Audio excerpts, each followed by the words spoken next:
Yes, well, thank you for the introduction and thank you for the invitation to be here with you at the International Center for Guidance Studies.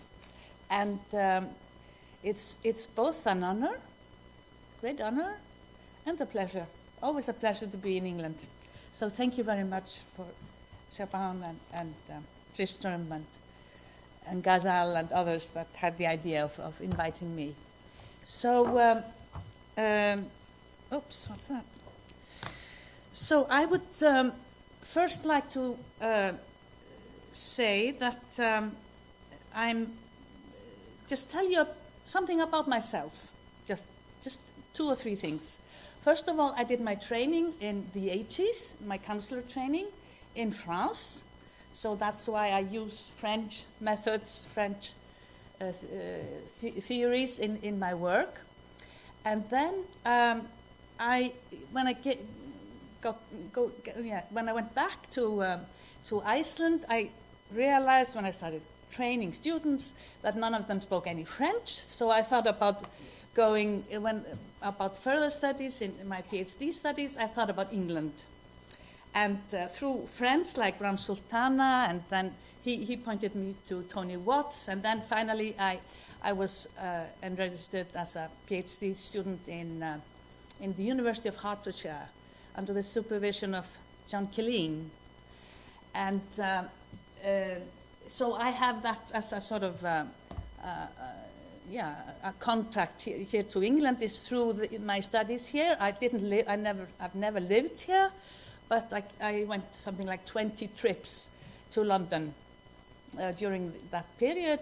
And then my daughter, she lives in London, so I come a lot to London as well. So I've sort of got, very, very sort of pleasant experience of England, so I could thank England for that. So when in my research, I've always been sort of preoccupied with social variables. And Pierre Bourdieu, who's one of the theoreticians I've been using in my work, he always says that it's very important when we do research that we ask, why am I doing this type of research? Why am I interested in this topic? And I've sort of always been very preoccupied with social determinants in my work. And when I go sort of and ask myself why, I come to the sort of answer that in my upbringing, I experienced sort of social exclusion in my siblings and in my family. So my oldest sister, she had the Down syndrome. So sort of at that time, society was more or less closed to her. And then I had siblings that dropped out of school and so on. So I've been sort of, in my early years, I was sort of exposed to that sort of experiences. So, what I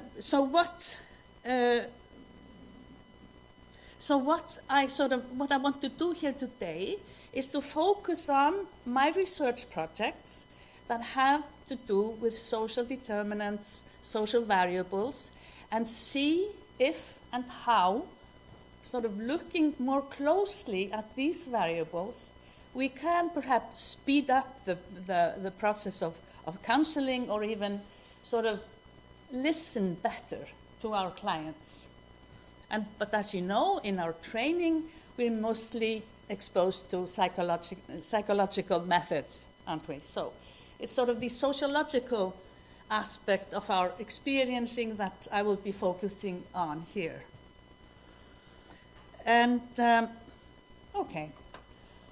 So this is what I want to do, sort of to make, what I would like us to do, all of us, to make social variables more visible in career counseling. And these variables are getting more sort of attention to today with the social justice studies and so on that have been, for example, done by you, Tristan Hooley, and many others. Although in mainstream research in our field, I would say, I mean, it's a topic that's coming up, but like the JVB research, the Journal of Occupational Behavior, which is one of the big journal. It's American, I know, but social justice does not receive a lot of attention. So but I suspect that it will do that more in the future. So, as I told you, these social variables have been a focus point in many of my research projects, and but I've also been very preoccupied, and that was what I learned so well with John Killeen, with the effectiveness of guidance and counselling. And what I've looked especially at is career education, and then the CCI, which is the career construction interview, an application of Saviker's career construction theory, and we will be looking at examples of interviews of that sort later on in my presentation, and and sort of the question is, how can we sort of integrate these social variables into something we know very well how to do, which is the more methods based on psychological theories. So I'll be presenting 3 theories to you, and we will look at 2 case studies with socially disadvantaged clients. So I will be sort of rather hands-on in what I'm presenting today. That's to say, what are people actually saying, and how could we sort of respond to that? And how could we integrate the social variables into what we're doing? So this is the outline. First, an introduction, then the 3 theories I'll be using here, and I have been using in my research. And you see that Bourdieu sort of wants to look at us, individuals, as a whole entity of social and psychological. And I will go into that. Then it's my own findings, and I sort of used the opportunity of this lecture to sort of look over my own research. I hope you forgive me for doing that, but it was very sort of rewarding for me, and I think, well, anyhow, that's I enjoyed doing that actually. So it's the social differences in thinking about the future, the habitus and gender differences, and then working youth with low employment skills.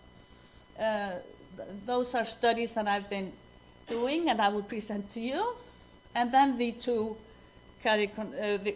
case studies. Okay, so I will be concentrating here on adults in a low social position. Adults that are now becoming, at least in Iceland, I'm sure also here, more and more our clients. That's to say, they like in adult education centers. So that's sort of the focus group here today. And these clients, they encounter obstacles all the time, but mainly in education, in the housing system, and work. And this photo here is taken a year ago in Grindavík in Iceland, a village that was hit by the tectonic movements of the earth, and that day on the 10th of November, the village of Grindavík was there was earthquakes that were nearly non-stop for something like 7-8 hours, and the crack of the crust of the earth just tore apart, and the village had to be evacuated in a day, just a half a day. Everybody was had to go out. This is a village of nearly 4,000 people, and we were a very prosperous village, sort of very, very nice place to live in, and but until that day, and since a year had passed since, in the media in Iceland, people were talking a lot about this event. And they said that everybody had found housing in the year that had passed, apart from 100 low-income people. And it's something like 3 to 4% of the inhabitants. And I was like so struck by that it wasn't just everybody, it was low-income people that were without housing. And the thing is that nobody noticed this. And I think I noticed it because I was preparing here for this lecture, reading sociology and so on, but nobody noticed. And I kept telling people, really, that's awful, but nobody really talked about this. So, and I think this is sort of what is the fate of people in a low social position. They're always like, on the bottom of things, and we don't notice, or we think it's like natural. And to think that this is natural, that it's that those people that sort of are left behind. And this is what Bourdieu calls symbolic violence. That we that's natural. It should be like that. And I would suggest that at least our counsellors should not think that that's sort of natural. But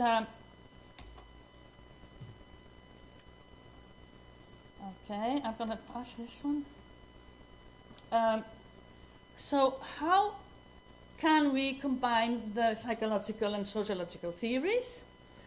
So in my research, I've been using these guys, the three theoreticians, Bourdieu and Blustein, and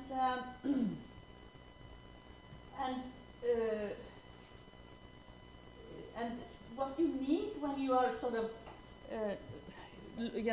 how do you say, combining theories, you need to look at similarities in the different theories, and that way you can have them sort of operate well.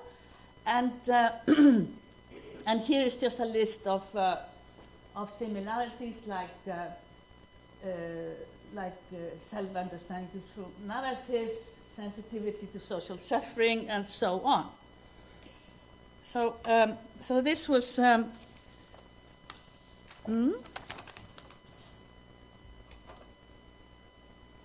So here we have the three theorists, and we start with Pierre Bourdieu. He was like, when I lived in France, and he's been like in the 70s, 80s, and 90s, he was like the sociologist in France. And his sort of, but what's very interesting about him is that his story sort of reflects his theory reflects his trajectory in life. He was born a poor sort of son of a postman in the southwest of France, and and that was always very important to him. He was always going back to that experience in his sort of writings and so on. And for example, what he did he did a very famous study on bachelors in that region. That's to say, in that time, then it was always the oldest son who got the farm, but with social changes in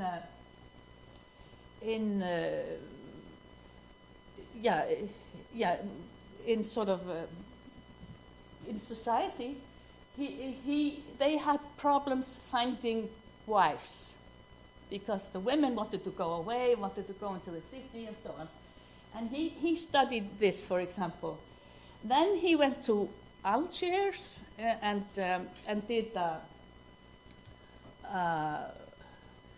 did his military service, and then he started working on the peasant family of Kabylia, and sort of, yeah, and that was the sort of the beginning of the habitus theory. If I go back to his childhood, then he was a very excellent student, and he worked his way with grants all the way up to Lycée Louis le Grand, which is in Paris, which is sort of the elite school in Paris, and he did, and when he came there, he sort of he told at one point that he suffered because of his accent. He had a strong, like maintenant, really strong southwestern accent, and he suffered from it, and he changed his accent in 4 days. So he was sort of very and he said always when he heard that accent on the radio and so on, he sort of had it made an effect on his stomach. And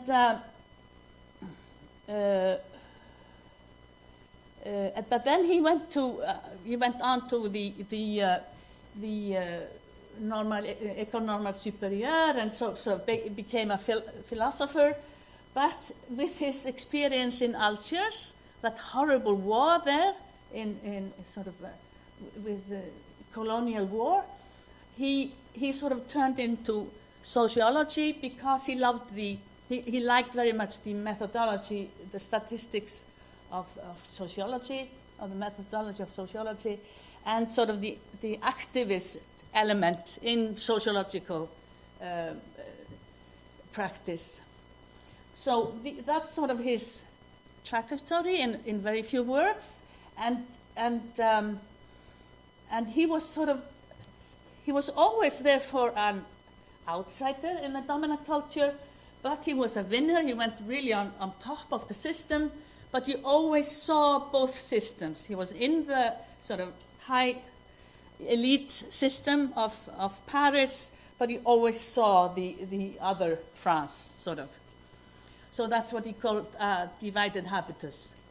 So at the end of his life, he writes these books, La Domination Masculine and Sketch for Self-Analysis, and there he sort of centers very much on himself. In this book, he sort of analyzes himself.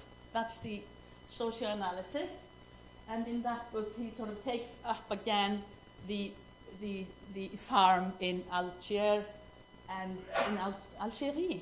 How do you say Algeria, and sort of looks at the gender differences. And power is sort of a central concept in his theory. Socioanalysis, which is sort of a contribution of Bourdieu that he started working on like at the very end of his life. And this is sort of something I think we could use in counseling, and add to all this weight of the psychological sort of viewpoint. So it's to decode and bring under conscious control the social world of origin, and to know one's position in the knowledge structure. And actually the life of Bourdieu is very often sort of a reference here, how he sort of talked about his life and how he sort of said that, for example, he didn't have the habitus, or he didn't have the experience of talking publicly. It was difficult for him, whereas other people, would do that. So he knew his position, and in the power structure, and that sort of helped him understand things like, why do I suffer when I have to speak publicly, especially in English, he said. And then resistance against the power of oppression, and this is something we've heard often, and to sort of actively resist domination through critical sociological knowledge. And this is something you have, for example, written about, sort of to sort of have this knowledge of oppression, okay? So here we have habitus. First of all, we have this, he said, the Calder's mobiles were a good sort of way to represent society, because it all hangs together sort of on relations. And the real is relational. That's what he said. And the personal is positional. I mean, we as persons are always in some sort of a position. And we sort of see the world up or down, you know, according, or to the sides, according to our position. And then it's this famous habitus concept. May I ask how many in here have heard about habitus? Yeah, good. So it's a social subjectivity, that's to say, a meaning-making structure that originates in one's environment. So it's where you're positioned, where in the environment that sort of shapes your point of view. So our sort of daily choices, our way of walking, our way of moving, our way of eating, and you know, all of this was something he studied in his research, because it shows what, you know, this habitus. And that's what I have been studying in Iceland. So habitus is this sense of one's place, but also a sense of others' place. And here is another theory, the theory of Blustein, the psychology of working theory, and I've been using this theory as well. And he's American from Boston, and he says that sort of at-risk workers in society who are sort of growing by the numbers are low skilled and have low income and constitute the precariat. And the women I'm in the case studies, they are certainly of that origin. Decent work is a central concept in his theory, and decent work is just what the word says. It's just good work. And poverty and unemployment should be in focus of vocational psychology. So here is the third theoretician, Mark Savickas, with his career construction theory. It's about how individuals build careers and construct themselves, impose directions on their vocational behavior, and make meaning of their careers. This is sort of what that theory is about. And here's a photo taken of Savickas when he came to Iceland, and above you see the transparency that says they seem to tell stories that they themselves need to hear. This is about the narrative. In narrative counseling, people come up with stories that they need to hear at that moment, and that is important in this approach, or at least in the career construction interview. And career identity involves how people think about themselves in social roles. So here we have a sort of a touching. Here you could sort of say that the theory of Bourdieu and Savickas converge. And then there's the career adaptability concept. And this concept is a psychosocial construct that denotes an individual's readiness and resources for coping with current and anticipated tasks of vocational development. And the adaptive fitness of attitude, the ABCs of career construction, increases along the developmental lines of concern, control, curiosity, and confidence. And these four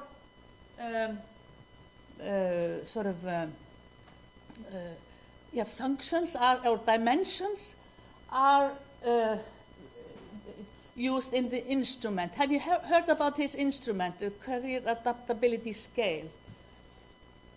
No? Yes? Yeah? Yeah. So, and I will be presenting very shortly a bit further on how he sort of used, how I use that instrument. So here we have the career construction interview. It has 5 questions on role models and on and a motto and so on. I will mention that further on. And the answers or fragments of sort of the small stories that come from the questions are used in the counseling session. And they are combined into a big sort of narrative. They are micro narratives combined in a macro narrative. And this story that comes up is a boost for the self-portrait, and people tell the stories in that career construction interview that they want to hear. Are you all right? Are you following me? I'm sort of, yeah? Is it okay? But please don't hesitate to answer a question, because I'm going rather sort of quickly through all of this, but I will go more in details through the career construction interview. So, now I've presented sort of the basis I think we could at least use in sort of looking better at the social variables in the lives of people in sort of a low social position. And so I've looked at Bourdieu, I've looked at Blustein very briefly, and I've looked at Savickas. Now I come to what came out of my sort of my exploration over my own research, and I came up with these sort of results that I thought are interesting for this sort of for this type of counseling. So girls are interested in occupations that give prestige. This is one thing. I'll show you better in a bit. The habitus is your position in social space, and it's just measured from leisure activities, what you like to do. Yeah, that's how it's measured. And habitus group, they formed readily in Iceland. I was not at all sure that would happen. And I repeated that research, and the same structures came up in the 2 research and projects. And then research on low-skilled workers that I did just a few years ago, on decent work and future aspirations. And then I've been doing these evaluation studies of the CCI, and for example, using I've sort of been preoccupied with how you analyze this sort of information. You get all these sort of stories about what are my role models, what is my favorite story, and so on. And the question is, what do you do with this as a counselor? So I've been trying to sort of find ways to analyze this data. And okay, so I'll start with, here are some articles I've written on habitus and gendered habitus, or habitus sexué. And in both of these studies, the one down there, this one is from 2003, and then I did the other article 10 years later, and I saw that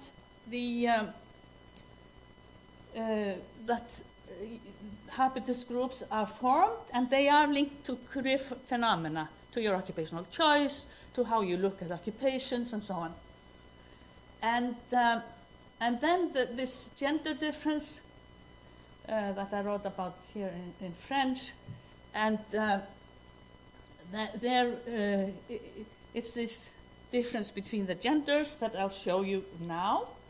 So here we have results that show that girls are interested in occupations that give prestige. Here we have the 12 scales, and you see that the interest scale has a line as well, and the prestige scale as well, and the salary scale. So, when they are asked to evaluate some 11 occupations on the 12 scales, then it turns out that the pattern of answering, this is the prestige one and the interest scale, that when they look at the 11 occupations, they evaluate these occupations in the same way. So, and the income scale is here.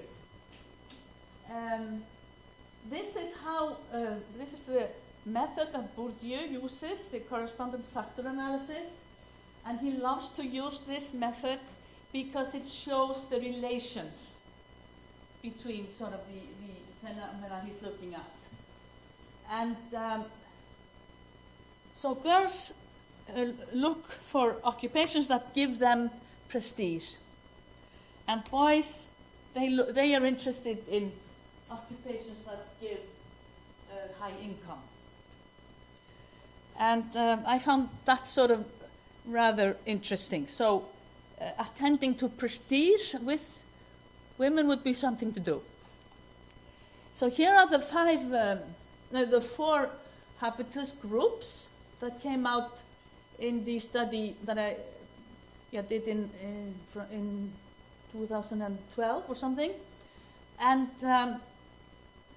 they are at the end of upper secondary school, this group.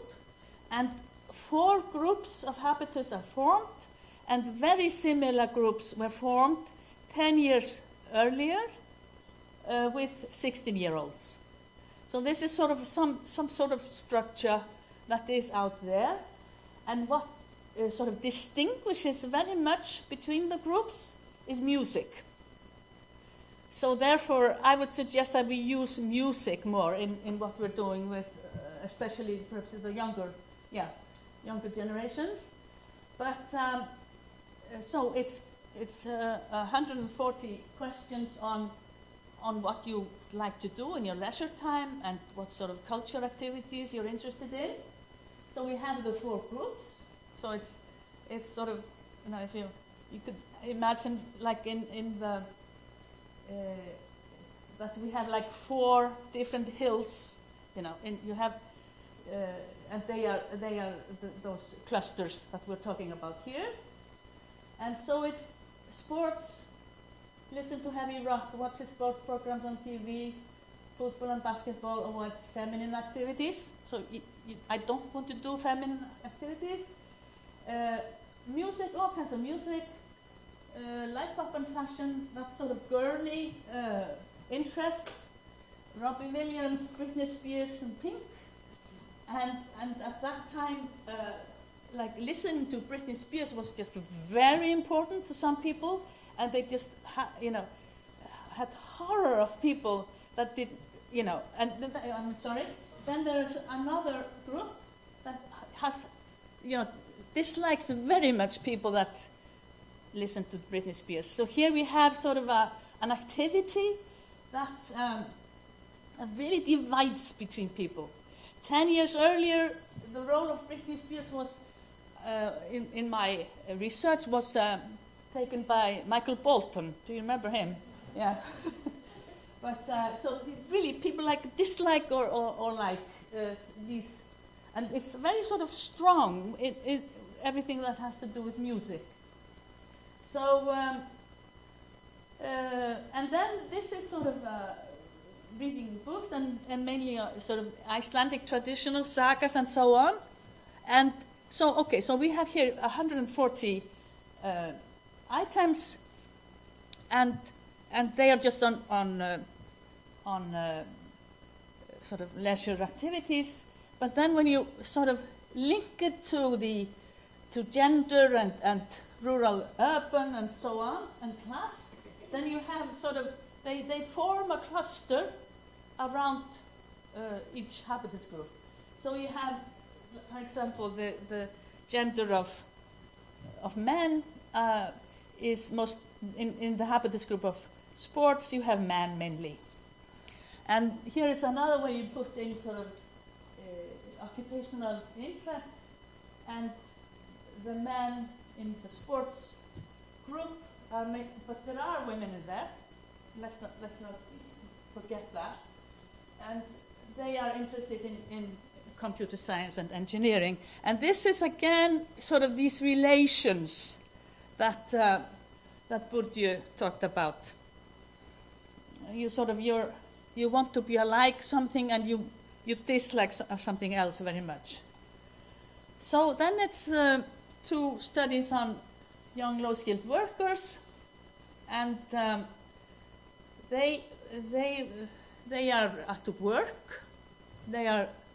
But they have dropped out of school, and they are from the lower classes in majority, 53%, and 56% of them have experienced unemployment. So they have already, even though they're under 30, they're between 18 and 30 or 29, they have experienced unemployment and so on. They are less positive about their future, and this I see in the measures on career adaptability. And this is something I saw also in an interesting study by this French sociologist called Duvoux, and he works with Bourdieu's theory. And they want to become professionals, even though they don't have any training or don't have the education that they need. So they really sort of aspire, sort of when they're asked if there weren't any obstacles, they really aspire to become professionals or technicians. And women consider themselves to be in a less decent job compared to with men. So women, and I remember in this, preparing this study, I talked to young people, and I remember one woman telling me that she absolutely hates it, starting every day by cleaning 10 toilets. You know, it's that sort of indecent. They're not happy with that sort of repetitive jobs, whereas the guys, they get more sort of training on their work sites. So this is something that I think that pushes women towards doing studies. And here are the articles I wrote here. So here we have the career construction interview. And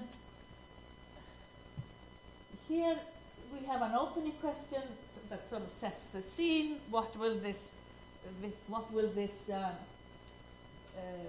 interview be about? Who did you admire when you were growing up? That's a question I will show you better a bit later. And what is your favorite book or movie? But we also ask them about favorite magazines, motto, and then the earliest recollection. And what we do in this kind of counselling, the career construction interview, we start in the second interview, when we get the client back, we start by retelling the story we heard in the first interview when they were asked these questions, and we start by the backstory, and that's where I will start with the 2 clients I will show you in a while. Here they are. And so I'm introducing you to two women, socially disadvantaged. They are both single mothers, and they've had a lot of hindrances in their context. Both of them had a child at the age of 17, and after that they dropped out of school. And they have both had the experience of having sort of of domestic violence. And but what is interesting is that they have sort of they have very sort of different different stories nevertheless. And Eva has, at the end of the interview, she has a clear goal, and she's at and increased confidence, but Betty is sort of down-putting and self-blaming. So let's see what they said in the early recollections. Eva, and you ask people to remember something that happened to them, like from, at the age of 7, 8, 9, something like that. And Eva remembers a friendly neighbor, and who was always there for her. She also remembers being responsible as the only sister for her 4 brothers, and she was always anxious about whether her mother would be coming or what. But she started working in a farm and got to know horses there, and she sort of finally got a horse herself and she won everybody in the village, all the girls that were competing there, and that was very important for her. And her motto is that good things take time. Betty, her first memory she talks about is it was a very powerful man in the village or in the community where she lived, and he became more powerful afterwards. And she was picking flowers in a small park there. I wasn't supposed to be doing that, and with friends. And he came and scolded them very much, and she just peed in her pants, and it was just a horrible horrible fright. Her sister had been cheating on an exam, and she tried to do that, and she was caught. That was another memory. Her father, whom she sort of respected very much, he left his mother with a mistress he had for a long time. And that was a sort of a betrayal, and there was a divorce and all of that, and they often, after that, they had to move frequently. And her motto is this strange sort of motto, but I don't know what it means really. Doesn't mean anything in Icelandic either, but confidence increases with use. So, role models. No doubt in Eva's mind that her role model is Tina Turner, and that's sort of whom she sort of identifies with. Betty, this means, Betty, she identifies with a teacher she had and a lawyer who's actually her lawyer in a custody dispute she's having, and this means trust me, I'm a lawyer. Yeah, that's what it says on his T-shirt there, and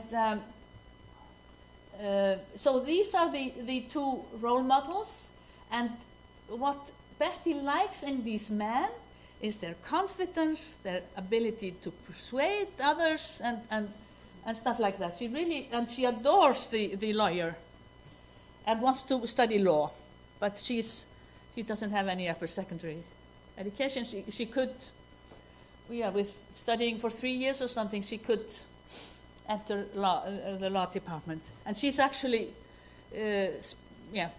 talked to people at the law department and so on.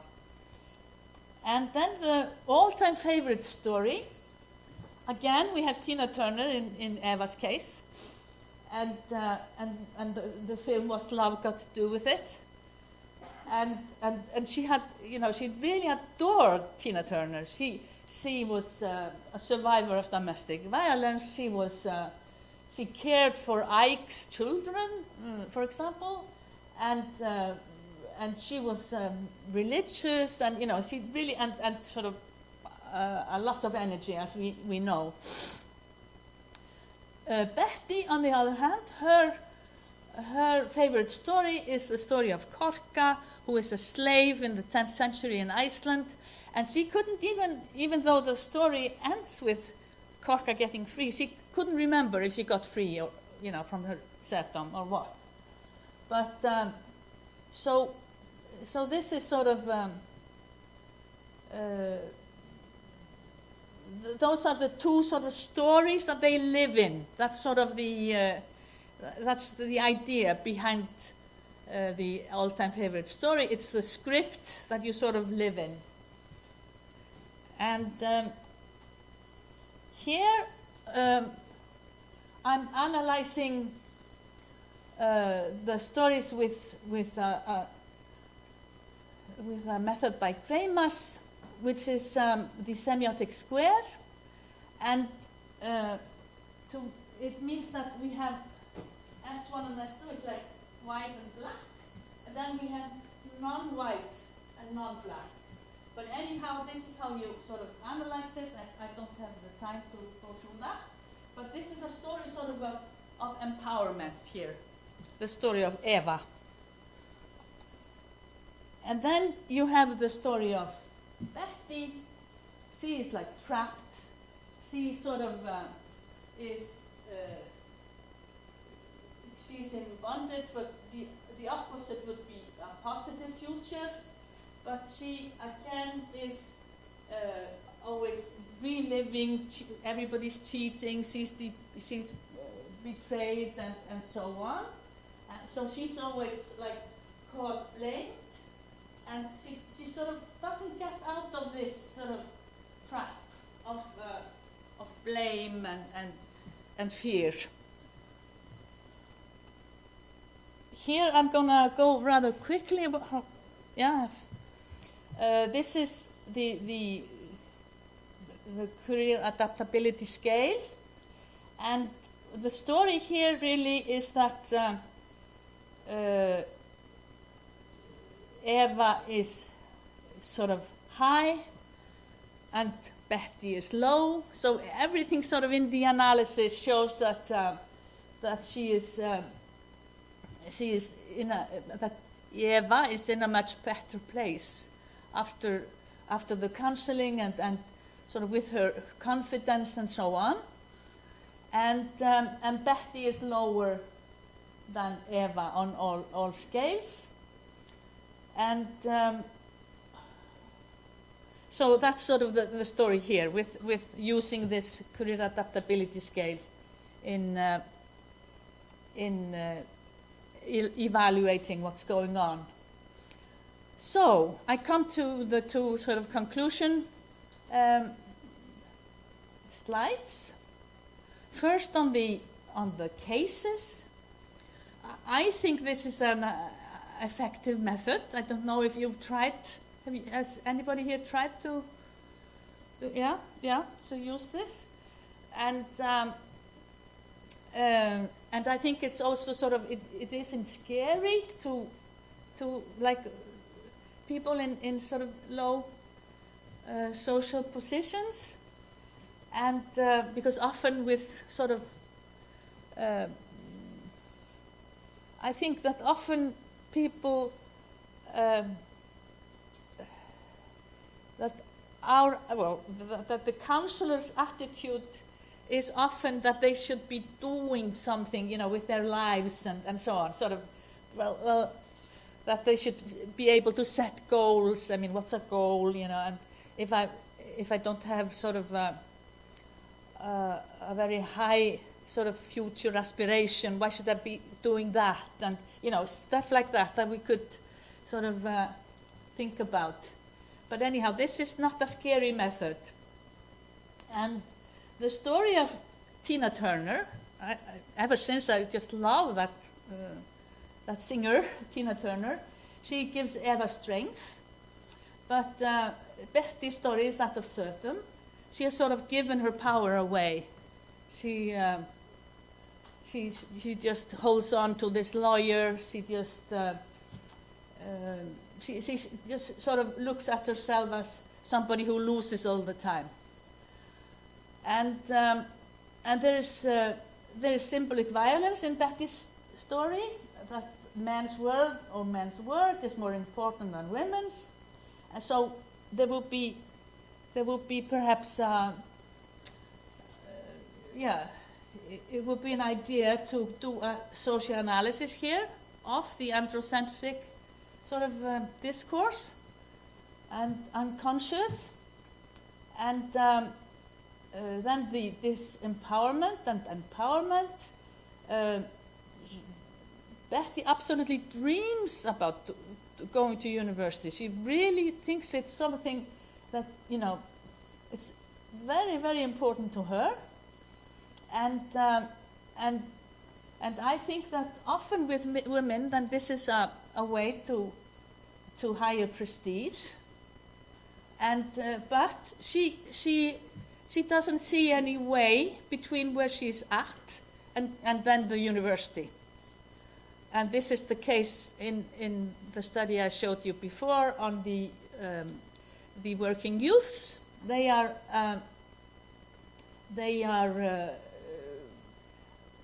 aspire to going to university, but they know really that there are so many obstacles in the way. And in her case, then low self-worth is an obstacle, and to analyze social structures would be something to do in her case. And then it's this thing that women must not be cheaters. Apparently it's all right for her that her father is a cheater, but she's very sort of hard on herself for cheating on this exam, you know, when she was 12 or something. So it's something there, I don't know. But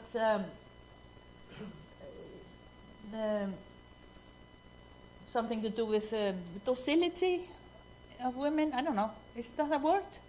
Is it docile? Yeah, docility. And so considering social domination should be added to the reconstruction phase of her story. And the reconstruction is the second interview in the career construction interview counseling, where you sort of give back. So she could, we could involve sort of talking about social domination in this. And remember that from the Grindavik example that I gave you earlier, we don't want to see this really. You know, we don't want to see social domination. We don't want to. So it's an effort for us to talk about this. And the general conclusion, I suggest that we add at least 2 questions to the CCI on music interests and on oppressive forces. They might be more than one, there might be several. And then add an emancipatory dimension or social analysis to the CCI and create a macro narrative with strengths. Sort of that the client always goes out with some sense of strength. The case of Betty that I told you about, she doesn't go out of the counseling session with that feeling. She's just trapped. And I think that somehow in counseling we shouldn't do that. We should always sort of have some sort of possible ways of moving the situation the counselee is in. And then it's the prestige or respect. And just remember how sort of very, very, very important that is with disadvantaged clients, that we show them a lot of respect because they, you know, they're not used to that. They, you know, we really, and this symbolic violence that is the concept from Bourdieu that I talked about, that is sort of accepting that, that people are where was I? Yeah, that people of low social position are always respectful to us who are of the middle classes. For example, it shouldn't be that way. It shouldn't be that like another example that Bourdieu takes. It's that in a couple, that the man always has to be bigger than the woman, or taller, I mean. That's sort of an idea of symbolic violence. It should, why, you know, it's just, but we submit to all these kind of ideas all the time. Okay, so we must avoid this blindness to social determinants and be aware of the class lens through which one views the social world. We're always looking at things from our position that we are in. And we need to, or I propose, and I'm not the only one, that we use tools from sociology to understand these social determinants. Like I was telling you, I'm sure that I would not have noticed that 4% of the inhabitants of Grindavík were low-income people if I hadn't been sort of, you know, like bathing in this kind of ideas, and nobody noticed. But and we need to gain a more objective grasp of the social world, including one's own, including our own. Yeah. So here I have some reference of my studies, and so this is my grandson Casper. So thank you very much.